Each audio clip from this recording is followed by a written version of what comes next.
Chef at a restaurant is humiliated by a wealthy customer until the boss shocks everyone. Want to know how this incredible story ends? Stay until the end. You'll be amazed. And don't forget to subscribe so you don't miss our exciting stories. Carlos Ramirez wiped the sweat from his brow as he meticulously plated another perfectly seared salmon, the rich aroma of herbs and butter filling the bustling kitchen of the Golden Palm. At 45, his weathered hands told the story of 2 decades in professional kitchens, each scar and burn mark a testament to his dedication to the culinary arts. The dinner service was in full swing, and the rhythm of the kitchen, the sizzle of pans, the sharp clang of utensils, and the controlled chaos of his team was like music to his ears. "Order up!" he called out, sliding the plate beneath the warm lights. His eyes sparkled with pride as he watched the server whisk away his creation. Despite being just a line cook, Carlos took immense satisfaction in knowing that every dish that left his station was nothing short of perfect. The kitchen door suddenly burst open with unusual force. Jessica, one of their most experienced servers, rushed in with a face flushed red with anger and embarrassment. "Carlos, table 12 is demanding to speak with the cook who prepared their Chilean sea bass." Carlos's stomach tightened. He knew table 12, a group of finance executives who had been getting progressively louder and more demanding throughout the evening. "What's wrong with the dish?" he asked, already reaching for his apron strings to head out to the dining room. "The gentleman says it's overcooked and barely fit for a dog," Jessica replied, her voice trembling slightly. "He's making quite a scene." Taking a deep breath, Carlos straightened his spine and walked through the kitchen doors. As he approached table 12, he could hear a man's voice, sharp and cutting, before he even reached the table. The speaker was a middle-aged man in an impeccable suit, his Rolex catching the light as he gestured dramatically at the plate before him. "Are you the one responsible for this disaster?" the man demanded, his cold blue eyes fixing on Carlos's approach. Without waiting for a response, he continued, "Do you have any idea how much I'm paying for this meal? This fish is absolutely destroyed. Where did you learn to cook? A fast food joint?" The dining room had grown quiet, other patrons awkwardly averting their eyes from the scene unfolding before them. Carlos felt his face burning, but years of professional discipline kept his voice steady. "I apologize if the dish wasn't to your satisfaction, sir. I'd be happy to prepare another one for you." The man, who Carlos would later learn, was William Barrett, CEO of a prominent investment firm, let out a harsh laugh. "Another one? So you can ruin that too?" "Listen," he squinted at Carlos's name tag. "Carlos, is it? I don't think you understand the level of dining experience we're expecting here. This isn't some taco truck where you can just throw things together." The casual racism in Barrett's comment hit Carlos like a physical blow. 25 years in America, a culinary degree earned through night classes while working full-time, and countless hours perfecting his craft, all dismissed with a single stereotypical jab. "Mr. Barrett," Carlos began, struggling to maintain his composure, "I assure you that I'm fully qualified." "Qualified," Barrett interrupted, standing up now. "Let me tell you what qualifies as proper cooking. I've dined at Michelin-starred restaurants across Europe. I've had meals prepared by chefs who've spent decades perfecting their craft. And you think you can serve me this overcooked mess?" He picked up the plate and thrust it toward Carlos. "Look at this. Look at what you've done to this fish. This is what happens when restaurants hire people who don't understand fine dining." The other diners at Barrett's table shifted uncomfortably, but none spoke up. Carlos felt each word like a knife, but years of kitchen discipline kept him rooted in place. Taking the abuse with as much dignity as he could muster, his hands, usually so steady at the stove, trembled slightly at his sides. Just then, the kitchen doors swung open again. Marcus Chen, the Golden Palm's owner and executive chef, emerged with purposeful strides. His presence seemed to fill the room, commanding attention without saying a word. Carlos had never seen his boss look so intense, his usually friendly face set in stern lines. "Is there a problem here?" Marcus asked, his voice calm but carrying an edge of steel that Carlos had never heard before. The entire restaurant seemed to hold its breath, waiting to see what would happen next. Barrett turned his attention to Marcus, clearly preparing to launch into another tirade. But before he could speak, Marcus held up a hand, his eyes flickering briefly to the perfectly cooked sea bass that Barrett had been condemning. Something in Marcus's expression suggested that this confrontation was about to take an unexpected turn. Carlos stood frozen, caught between his professional training to accept customer criticism and his personal dignity that had been so publicly wounded. He watched as Marcus took in the scene before him: the disturbed dining room, the belligerent customer, and the magnificent dish that had been unfairly maligned. In that moment, Carlos couldn't know that this humiliating episode would become a turning point, not just in his career, but in the entire culture of the Golden Palm. The tension in the air was electric as Marcus took a step forward, his next words poised to either diffuse the situation or escalate it into something that would change everything. The other diners, the staff, and even the usually boisterous Barrett seemed to sense that something momentous was about to unfold. Marcus Chen's eyes swept over the scene before him, taking in every detail with the precision of a master chef evaluating a complex dish. His gaze lingered on the sea base that William Barrett had dismissed so cavalierly.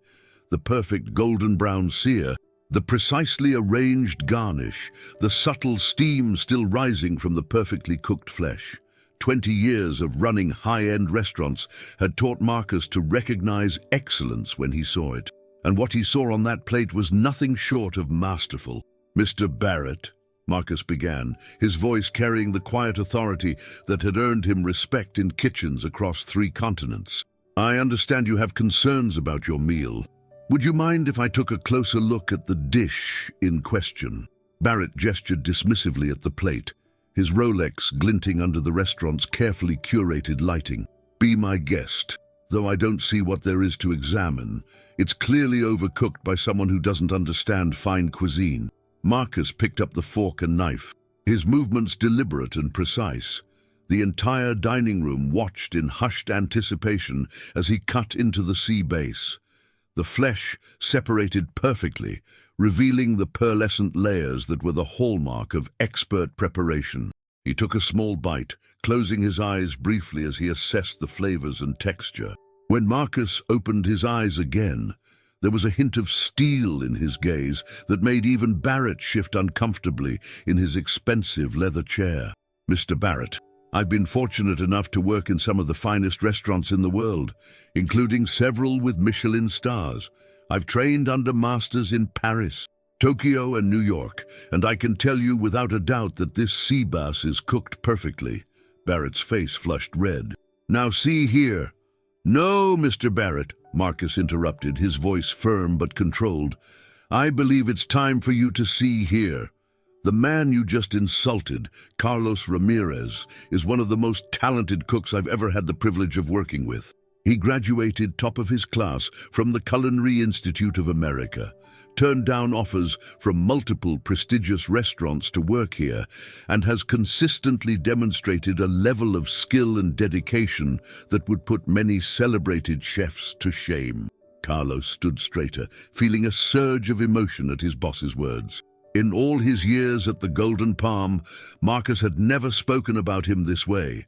The other diners were now openly watching the confrontation, several nodding in approval at Marcus's defense. Barrett, however, wasn't finished. He leaned forward, his voice dripping with condescension. "I don't care about his credentials. The fact remains that I'm paying premium prices here, and I expect what you're paying for, Mr. Barrett," Marcus cut in, "is not just the food, but the expertise, dedication, and artistry that goes into creating it. You mentioned dining at Michelin-starred restaurants across Europe. Tell me, at any of those establishments, would you have felt entitled to publicly humiliate a member of their kitchen staff?" The question hung in the air like smoke from a flambe. Barrett opened his mouth, then closed it again, seemingly caught off guard by the direct challenge. Marcus continued, his voice taking on a teaching tone that somehow made his words even more powerful. In the culinary world, Mr. Barrett, respect is earned through skill, dedication, and integrity, not through the price of one's watch or the size of one's wallet. Every person in this kitchen, from our dishwashers to our executive sous chef, is a valued member of our team and deserves to be treated with dignity. He turned to address the entire dining room now, his voice carrying clearly through the hushed space.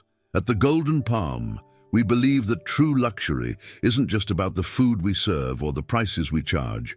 It's about creating an environment of mutual respect and appreciation for the culinary arts. If anyone feels they cannot dine with us under these terms, they are welcome to eat elsewhere.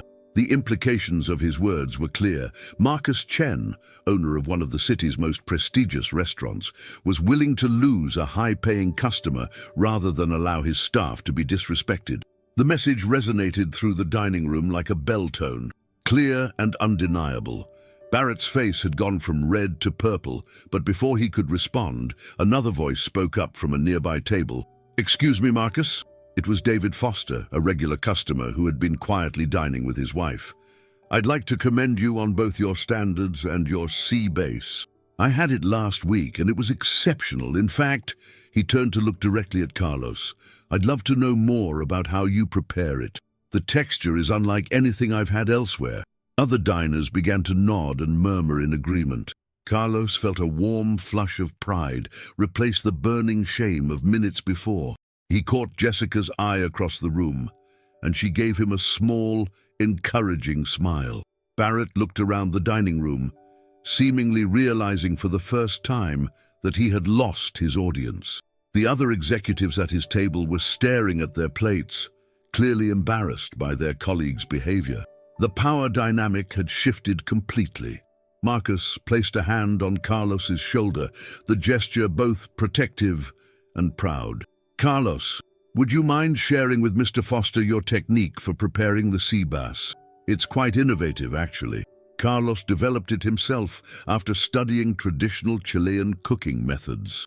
As Carlos began to explain his cooking process to an increasingly interested audience, he felt something fundamental shift inside him. The kitchen had always been his sanctuary, the place where he felt most confident and alive. Now, for the first time, he felt that same confidence extending beyond the kitchen doors. But even as the immediate crisis seemed to be resolving itself, there was an undercurrent of tension in the air. Barrett sat rigid in his chair, his knuckles white around his water glass, and his eyes held a look that suggested this confrontation was far from over. Marcus caught this look too, and his hand tightened slightly on Carlos's shoulder. Both men knew that while they had won this battle, there might be consequences they couldn't yet foresee. The evening's events had set something in motion, something that would test not just Carlos's cooking skills, but his character, his resilience, and ultimately his understanding of what it truly meant to be a chef. The coming days would prove that sometimes the most important ingredients in a kitchen aren't the ones you can taste. The next few days at the Golden Palm seemed almost normal, but there was an undercurrent of change that everyone could feel. Word of Marcus's stand against William Barrett had spread through the restaurant community like oil in hot water, creating ripples that nobody could have anticipated. Carlos found himself working with a new sense of pride, his movements in the kitchen even more precise and confident than before. However, on a busy Thursday evening, Jessica burst into the kitchen with a look of panic on her face. "Marcus, Carlos, you need to see this." She thrust her phone forward, displaying the screen of a popular food blog. The headline made Carlos's blood run cold. "Golden Palm, a tarnished reputation. Questions arise about food safety and staff qualifications." Marcus quickly scanned the article, his face growing darker with each paragraph. The piece, written anonymously but clearly well-researched, questioned the Golden Palm's hiring practices and raised spurious concerns about kitchen hygiene. While never making direct accusations, it painted a picture of a restaurant that had sacrificed standards for cost-cutting, peppered with careful innuendos about certain staff members whose qualifications might not meet industry standards. "This is Barrett," Marcus said quietly, his jaw tight. "He's using his connections in the media to hit back at us." He looked at Carlos, his expression grave. "They never name you directly, but anyone who knows about last week's incident will understand who they're targeting." Carlos felt his stomach twist. He'd dealt with prejudice before, but this was different. This was an attack on his professional reputation, his livelihood, everything he'd worked so hard to build. "What do we do?" he asked, trying to keep his voice steady. Before Marcus could respond, the kitchen door swung open again. This time, it was Tony, one of their regular delivery drivers, looking distressed. "Chef, we've got a problem. Giuseppe's just called. They're cutting us off. Said they got a better offer for their produce supply." Marcus's eyes narrowed. Giuseppe's had been the Golden Palm's primary supplier of premium ingredients for years. Better offer? From whom? Didn't say directly, but mentioned something about an exclusive contract with a restaurant group. The Barrett Restaurant Group. The pieces clicked into place. William Barrett hadn't just written a hit piece, he was systematically trying to destroy the Golden Palm. As owner of several high-end restaurants across the city, he had the connections and resources to make life very difficult for them. Over the next few hours, the hits kept coming. 3 more suppliers called to end their relationships. 2 large party reservations for the weekend mysteriously cancelled. The local restaurant association, where Barrett held considerable influence, suddenly had concerns about the Golden Palm's recent health inspection, despite their perfect score. In the midst of this crisis, Carlos found Marcus in his office, surrounded by paperwork and looking more worried than he'd ever seen him. "Maybe," Carlos began hesitantly, "maybe if I resigned, took a position somewhere else, this would all stop." Marcus looked up sharply. "Is that what you want to do? Run away?" "No," Carlos admitted. "But I can't stand by and watch everything you've built be destroyed because you defended me." Marcus stood up, walking to the window that overlooked the kitchen. Below, the dinner service was in full swing, the team working with the coordinated precision that came from years of experience together. "You know, Carlos, when I first came to America, I was told I'd never make it as a chef. Stick to Chinese food," they said. "That's what people expect from someone like you." He turned back to Carlos, his expression fierce. "But I refuse to be limited by other people's expectations. I learned French cuisine, Italian, Spanish, anything I could get my hands on. I worked twice as hard to prove myself, just like you have, and now that I've built something successful, do you think I'm going to let someone like Barrett tear it down because he can't handle being wrong?" Just then, Jessica appeared in the doorway again, but this time, she was smiling. "You need to see this," she said, holding up her phone once more. The screen showed social media posts, dozens of them, from regular customers and fellow chefs, all defending the Golden Palm. Many specifically mentioned the sea bass incident, praising Marcus's stance against customer harassment and sharing their own positive experiences with Carlos's cooking.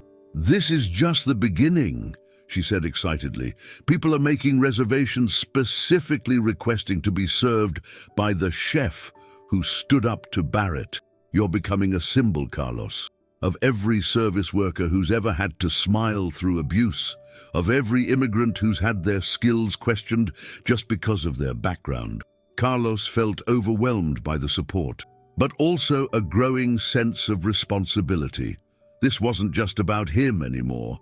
It was about standing up for principles that affected every worker in the service industry. He looked at Marcus, seeing the same realization in his mentor's eyes. "So," Marcus said, a slight smile playing at his lips, "should we give up? Or should we show Barrett what happens when he picks a fight with the wrong kitchen?"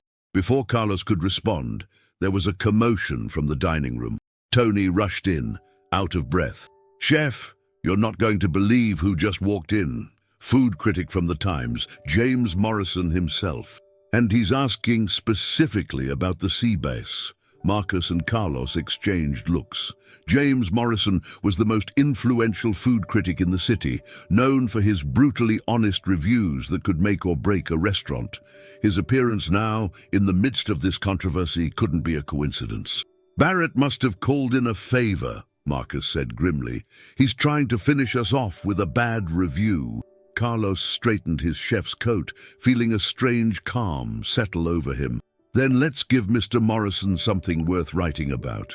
The next hour would prove to be one of the most intense of Carlos's career, as he prepared to serve a meal that would determine not just his future, but the future of everyone at the Golden Palm.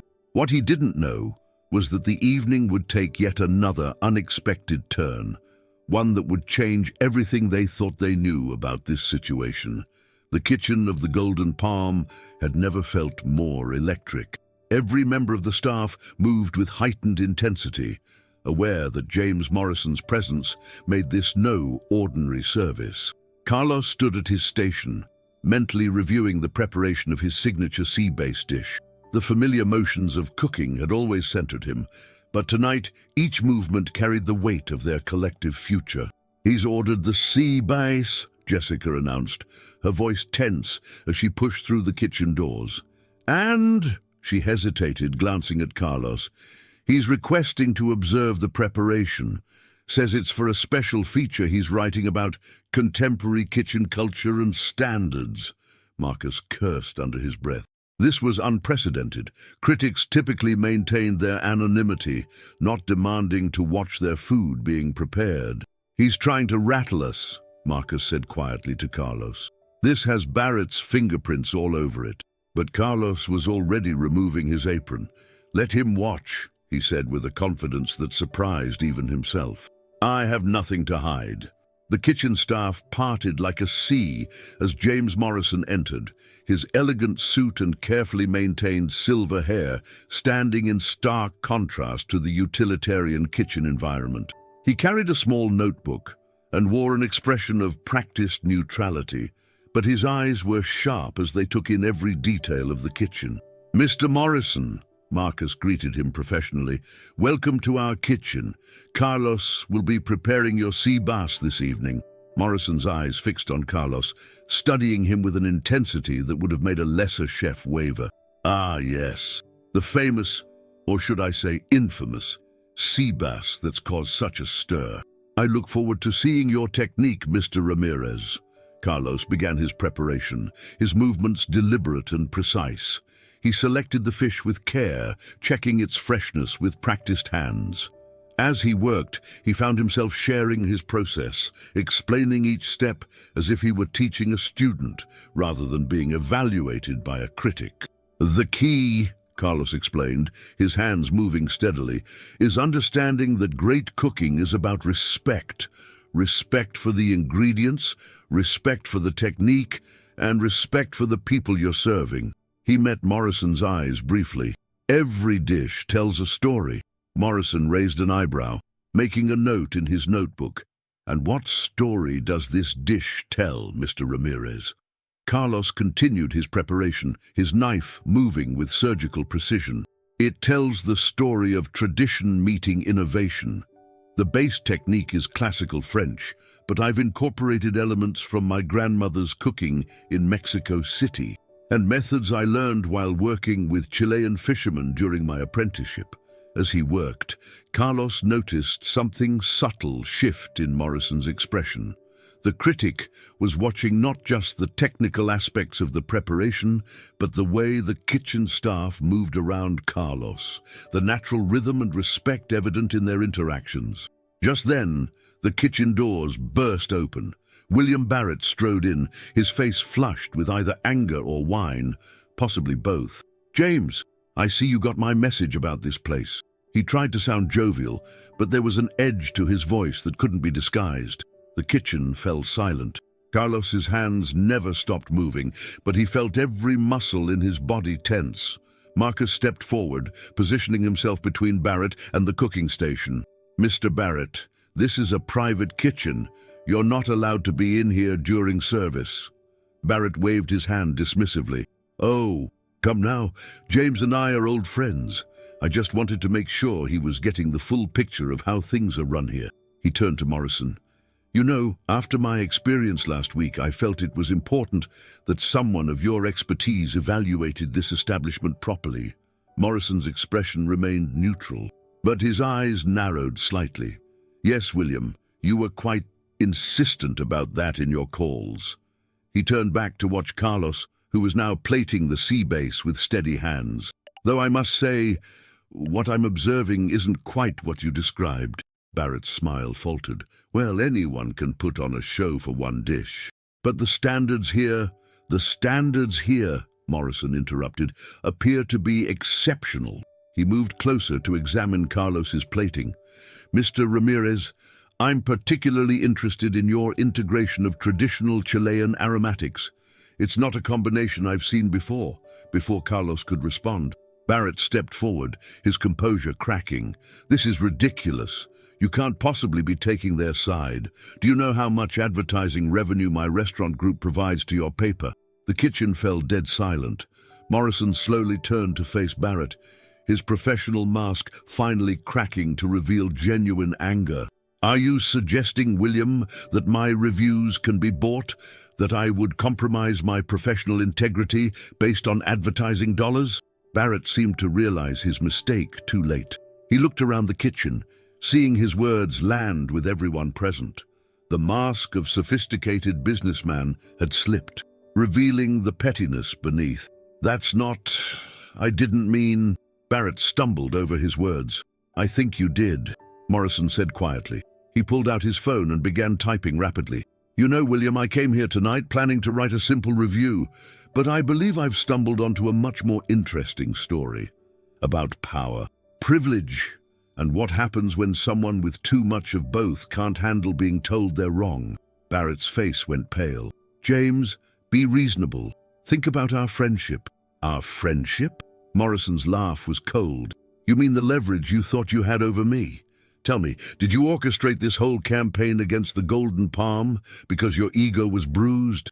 Or is this just how you typically handle being called out on your behavior?"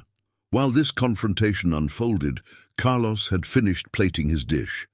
The sea bass sat perfectly presented, steam rising gently from its perfectly seared surface. The kitchen had gone quiet again, but this time it was a silence of anticipation rather than tension. Morrison turned back to the plate, picking up his fork with deliberate slowness. The entire kitchen held its breath as he took his first bite. His eyes closed briefly, and when they opened, there was something like wonder in them. "Mr. Ramirez," he said, setting down his fork, "this is quite possibly the finest preparation of sea bass I've encountered in my 20 years of food criticism. The balance of flavors, the technical execution, the innovative yet respectful approach to traditional techniques. It's nothing short of masterful." He turned to Barrett, who stood frozen in place. "You know, William, true luxury isn't about the price tag or the exclusivity. It's about excellence, integrity and respect for the food, for the craft, and for the people who dedicate their lives to it. Something you seem to have forgotten, if you ever knew it at all." Barrett opened his mouth to respond, but Morrison held up his hand.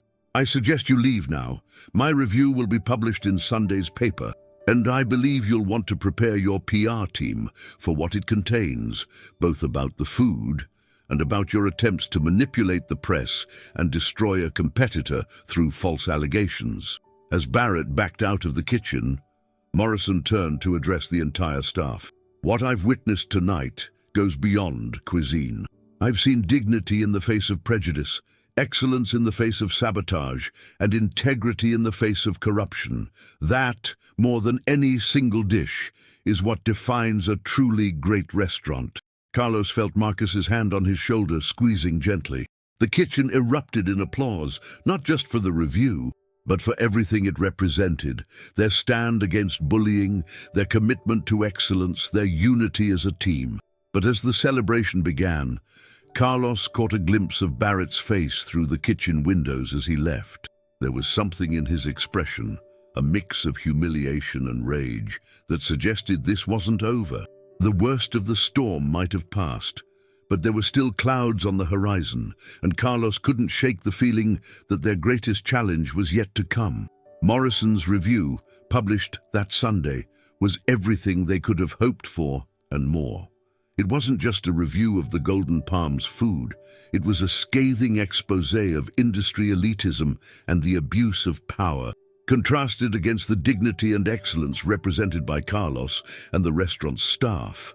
The article went viral, turning the Golden Palm into an overnight sensation. Reservations flooded in. Food bloggers and social media influencers lined up to taste Carlos's famous sea bass. Local news stations wanted interviews with the cook, who stood up to discrimination and won. But amidst the celebration, Carlos noticed Marcus growing increasingly tense. "Something's not right," Marcus said one evening after another successful service. "Barrett's been too quiet.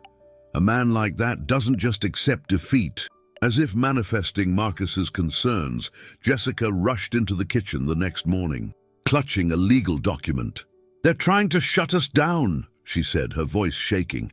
"Barrett's restaurant group has filed a lawsuit claiming food safety violations and fraudulent credentials." Marcus scanned the document, his face darkening. "They're claiming Carlos's culinary degree is fake. They've somehow gotten hold of immigration records." He looked up at Carlos. "They're questioning your legal status." Carlos felt the ground shift beneath his feet.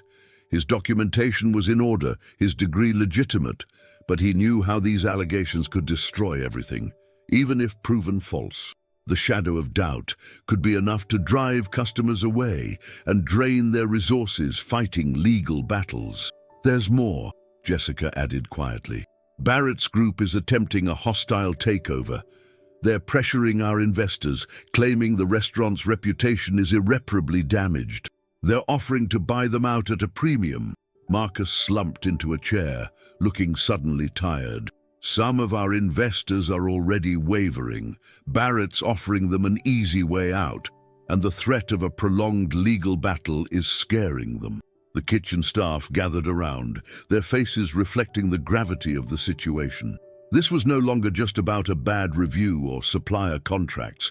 This was about their livelihoods, their family. "We can fight this," Carlos said, but his voice lacked conviction. Legal battles were expensive, and Barrett had deep pockets. Just then, the kitchen door opened. James Morrison walked in, followed by several people carrying cameras and recording equipment. "I hope we're not interrupting," he said, taking in the somber scene. "But I believe we might have a solution to your problem." He gestured to the crew behind him.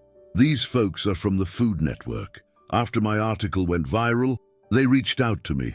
They're interested in doing a special feature, not just about the Golden Palm, but about the larger issues of elitism and discrimination in the fine dining world." The producer stepped forward. "We want to tell your story, Mr. Ramirez.